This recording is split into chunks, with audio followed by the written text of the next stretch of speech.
Күні кеше бұл екі колхоздың арасына жаяу жүгіріп кете беруші едік.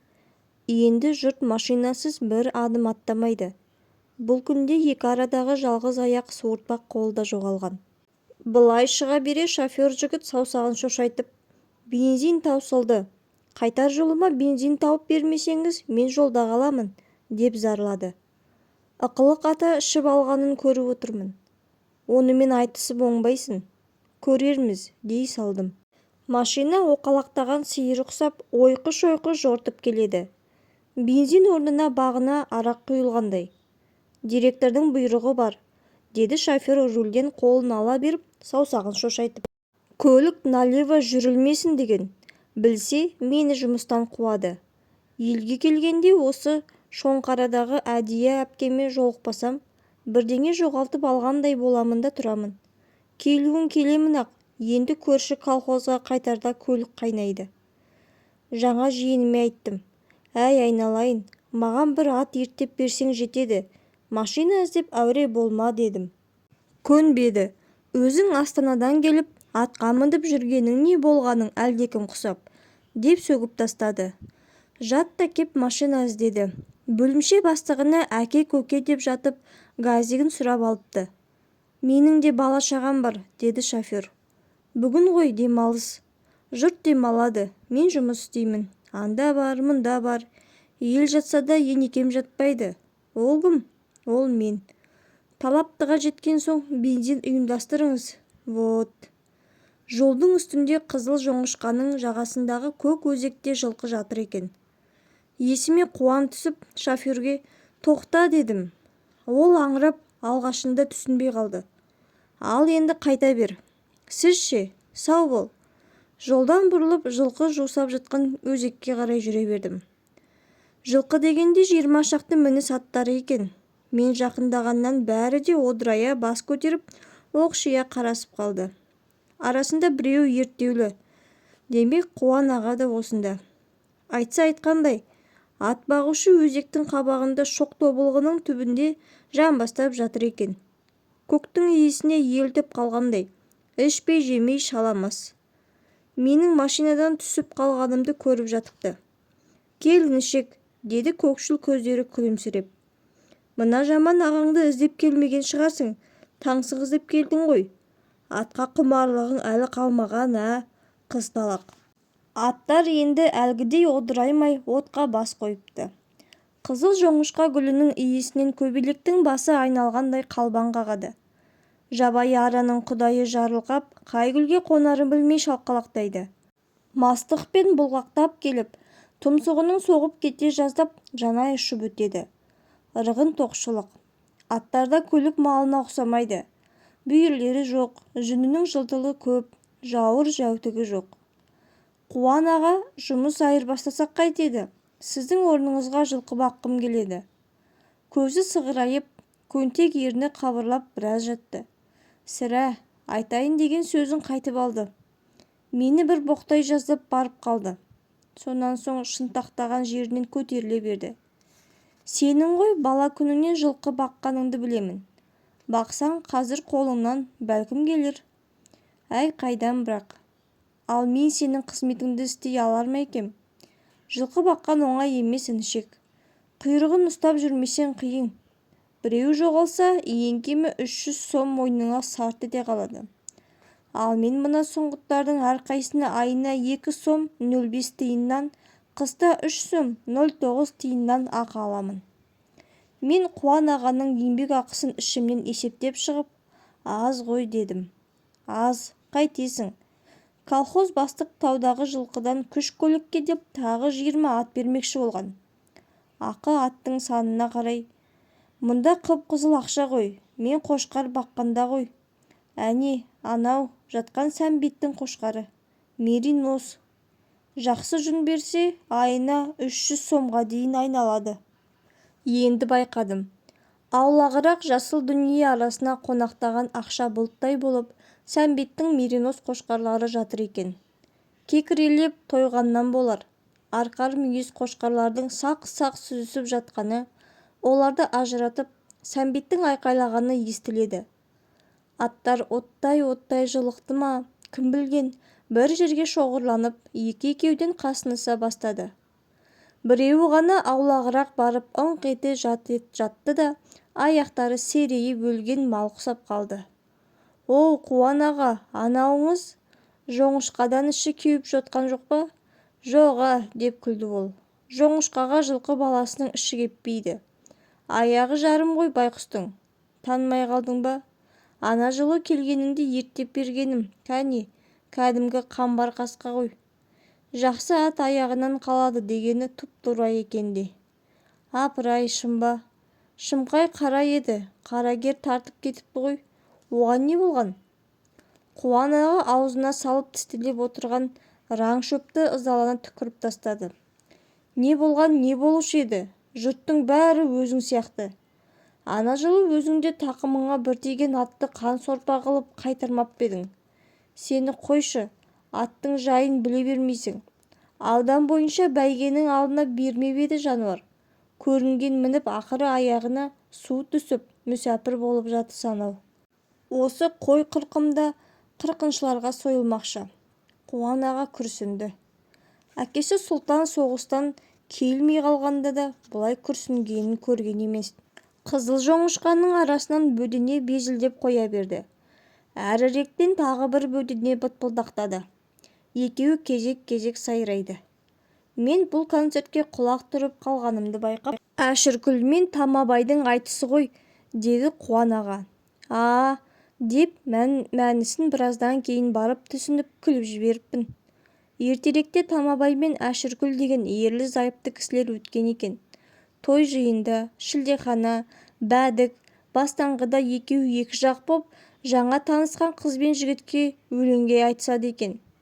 Әшіркүлге Зейнеп деген келіншек серік болатын көрінеді.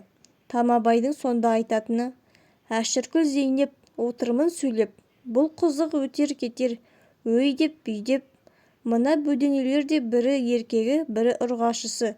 Екеуі біріне бірі жете алмай, зырыққан ғашықтарша үзіліп-үзіліп тамылжиды. Бірін-бірі таба алмай жүрме, деймін таңданып. Бірін-бірі іздемесе, бәлсінбесе, сән болмайды да», деп күлді Қуан аға. Өзек бойындағы дүрлі теректерден құс жастықты біреу сілкілегендей мамық бұрқырайды.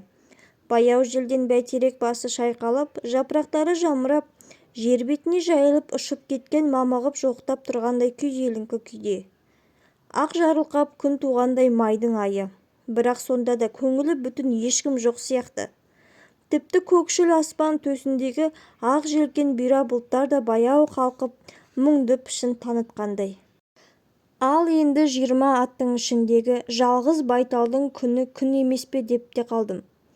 Колхоздың аттарына жеке меншік малды қосып бағуға басқарма қатаң тыйым салса да, Қуан аға өзінің жалғыз Байталын үйдің қасына арқандап қоюға обалсынып, аттарға қосып бағады.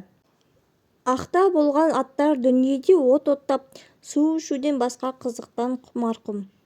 Олардың сол топбастығы түсіне алмаған Сары Байтал іші пысып, ала сүріп, ұрыдарға қара таппай тарпаң. Өзі де жұнттай, жүні қызғылтым, алтындай жылтылдаған таза семіз. Байтал ойнақтап барып, ұрынып өткен кезде аттар жақтырмай, құлақтарын жымитып, тістерін ақситып, кіржің ете қалады. Тек бір құлақ дәу қарагер ат қана кәдімгідей қоқиланып, оқыранған болады. Бүрік құлақ қыста қар қалың болып машина, трактор жүре алмай қалған кезде председательдің шанасына жегіледі. Сондықтан ала жаздай оның арқасына шыбыннан басқа қонбайды, желден басқа мінбейді. Сол бұлан бостандықтың арқасында ат та болса, алыста-алыста қалған тай құндақтың тәтті дәурен көзіне елес беріп өткендей болады да, бұлғақтаған Сары Байталды жанынан қумайды. Сары Байтал аттың кәрісі лақса жиренге де барып ұрынғанда қамбар қасқаға жуылмайды. Сұңғылалық пен оның жақында жат дүниелік болатынын сезгендей аулақ жүреді. Іш құста болған Сары Байтал кейде аулақ иіс аулағандай ауыл жаққа зарыға қарап, құлағын тігіп көпке дейін тұрады. Ақыры шыдай алмай салып ұрып көшенің бас жағындағы огородтың аяғын ала арқандаулы тұрған Сапардың күрең айғырынан жанына жетіп келеді. сорлы күрегінде қамауда тұрғандай кісінеп алып, мойнын қаздай иіп, тоқпақ жалы күдірейіп, құйрығы желбірей көтеріліп, тұла бойы атылатын садақтай шиыршықтала бастайды. Байтал айғырды алқындыра түспек болып, бәлсініп, шыңғырып, мөңкіп, артқы аяғымен күреңді тұмсықтан сарт-сарт тебеді. Сол кезде шатырлы үйге бөксесін тығып тұрған киіз үйден Сапар атып шығады. «Ас сайқал иттің малы!» деп жерде жатқан балтаны ала сала тура ұмтылады. «Әй, дүлей абайла, біреудің малын жазатайым жарып тастама!» деп іргеден үйгідегі бәйбішесі айқайлайды. Балта шынында да лайықты қару емес екенін енді сезіп, Сапар сәмбіден жаңа иген уықтың бірін іле көтеріп жүгіреді. Сәмбі уықтың ізі санына айқыш-ұйқыш түскен Байтал ойқастап отырып, өріске қайта оралады. Ол бір сәтке әлгі бір бойын билеген баянсыз құмарлықтың сиқырынан сытылып шығып, мына өрістің балауасы мен жұпарсаң иісіне мас болып басы айнала бастайды. Қызыл алтын түстес күреңсе мен раң гүлі толқын. Ақселеу әр жерде бір сылаң қағып, сусып бара жатқан күміс құйрық түлкідей. Итқазылықтан дүние жүзі қызыл киінгендей. Былтырғы сүдігердің үстін биыл сары гүл қаптап кетіпті. Изен әлі гүлдемеген, балғын. Бірақ Мия бас тартып, ақ гүл аша бастапты. Шырыш бойлап, әр жерде алқымы кептен кобра жыландай шапши шаншылып тұр. Иман жапырақтың тамырлары адырайып сөлге буаз болған кез екен. Осыншама қызыл-жасыл дүниенің арасында түп өскен қылша ғана өңсіз, сұрқай, иісі де жоқ. Бірақ ине жұтып күшәла жеген ит сүйректеліп жүріп өрістен қылша тауып жесе жазылады деседі. Ал насыбайшы шалдар қылшаның күлін темекінің кепкен жапырағына араластырып түйеді. Әне, анау қызыл жантақ. Оның да көркімен мақтанар түрі жоқ. Бірақ тілін білгендер гүлдегенде орып алып, көлеңкеде кептіріп, жапырағын шай орнына қайнатып ішсе, қан тапсырған ауруға дауа көрінеді. Бұл жантақтың қасиеті туралы бір түрікпен әйел докторлық диссертацияда қорғаса керек. Дүниенің осынша тоқтығына қарамастан өмірі бөтегесі томпаятындай қаншыр құс шырғанақ басындағы былтырдан қалған қатқан дәмді шоқып отыр. Күзге қарай пісетін шырғанақтың янтарь сары жемісін Алматының көк базарында орыс кемпірдің дәрілікке стакандап сатып отырғанын көргенем. Тегінде қаншыр ақымақ құс емес. Көкемаралдың сарғыш гүліне жасыл ара қайта қонады. Тұмсығымен шаншыла қонып, өн бойы бір жиырылып, бір жазылып, би билеп жатқандай болады ғой. Бармақ басындай жасыл араға осыншама қомағай құштарлық қайдан пайда болған? Жасыл мен сары үйлесімді ешкім оқытпаса да, тіршілік өзі данышпан. Жасыл ара тілсіз музыкант. Бірақ оның ызыңын Көкемарал ғана ұғатын шығар. Біз қайдан білейік? Кешегі соғыс кезінде шешеміз жұмыстан қайтқанда әлде қандай сары гүлдің түйір басын үгіп әкеліп, шай жоқта шай орнына қайнатушы еді. Сол осы Көкемарал болар ма? Көкше шөптің түйме басы үркедей шоғырланып, әр жерден көрінеді. Бұл жуа. Бала күнімізде жуаны қою айранға турап жеуші едік. Қазіргі балалар өйтпейді. Қуан ағайдан неге деп сұрасам, тоқшылық дейді. Ашашылықта жеген құйқаның дәмі аузыңнан кетпестен кері емес. Сол айранға турап жеген жабайы жуа дәрі-ау деп ойлаймын. Осыдан осы Сары Байтал бір кезде аман-есен құлындаса, оның қымызы шырын болар-ау. Өйткені Сары Байтал әлгі бір желік қысқан кезін ұмытып, енді киік отының күлін іскектеп сүйсене жеп момақан тұр. Ал киік оты дермене шөптің ағайыны ғой. Тобылғының түбіндегі іннен көртышқан жылтың етеді.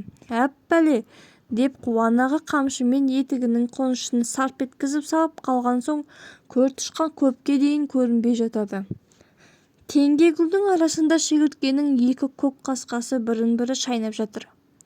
Мен Қуан ағаға көрсетіп ем, тұқымың құрымағыр айғырлары ғой, деді. Шегірткеде қызғаныш, бақталастық болғаны ма? Анда-санда тентек құйын шалықтап өтеді. Қызыл жоңышқаның басы ұйпаланып, аспанда оқ тиген қырғауылдың қанатындай тыпыр-тыпыр ете қалады. Енді біраз күннен кейін машина шығып жоңышқаны шабады. Мен ойлаймын, бөденелер қайтер екен, ұя басып жатқанында бар шығар. Ақымақ құс болмаса, жоңышқаның арасына ұя салып несі бар? Сөйткенше болмай, қызыл жоңышқаның арасынан тағы да бөденелер кезек-кезек безілдеп сайрай қойды. Сары байтал басын жерден көтеріп алып, киік отының бір талы ерніне ілінген күйі қызыл жоңышқа жаққа қарап, құлағын тігіп қалт тұрып қалды. Сонан соң сыңғырлай кісінеп, билей басып барып аттарға қосылады. Әлгі бір қыстеке мінезін тағы бастады. Аттар тоқ, ауыздарынан көк иісі аңқиды. Жана түскен жас тезекті қара қоңыздар апыл-ғұпыл асығыс домалатып індеріне әкетіп жатыр. Енді ылдиға түсіп, Ақсайдың салқын суынан ішсе де болады.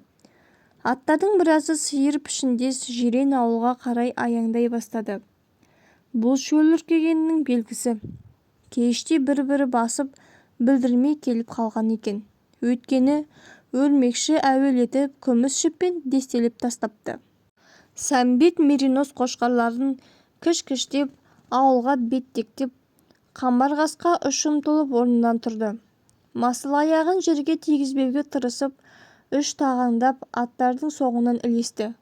Жануарлардың есіл басын біреу жоғары төмен тартқылап бара жатқандай, кегжеңдеп, сұйық кекілі желп-желп етеді. Теректен ұшқан мамық кең танауына тығыла беріп, қайта-қайта пысқырланады.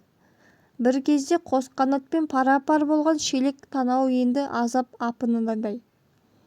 Қайран қамбар қасқаның қой қырқымда сойылатынын естігенім қиын соқты. Ауылдың, ауданның атағын шығарған жүйрікті талқаны таусылған күні арулап көмсе де болар еді. Оның сорпа-суына бір тойғаннан не пайда? Кеше ғана Жаңатастан Қаратау қаласына қайтып келе жатып жолдың үстінде сонадайдан бір сап-сары тулаққа көзім түсіп еді. Шофердің айтуынша Жаңатасқа көшпелі цирк келген екен. Цирктің бір артисі кәрі арыстан жол үстінде ауырып өлген. Сонда цирктің адамдары оны фургоннан лақтырып тастап кете берген. Енді ары-бері зулап жатқан машиналардың дөңгелегінің астында тулақ қалған. Егер деймін-ау, 5-10 минут тоқтап, жол шетінде не көп, тас көп. Сол тас пен кәрі арыстанның денесін жасыра кетсе, ол төбешік арыстан қалған атанар ма еді, кім білсін. Қанша айтқанмен аты айуан демесең, неше жыл қызмет қылған жолдасы ғой ол әртістердің. Қамбар қасқаның да сүйегі шашылып қалатын шығар. Қой қырқым науқаны өтер, ел пункттеп көшер. Сонда келер бір жылдары қамбар қасқаның сүйегі қалған жұртқа бұрын-соңды ешкім көріп білмеген ғажайып қара қасқа гүлдер өсіп шығар.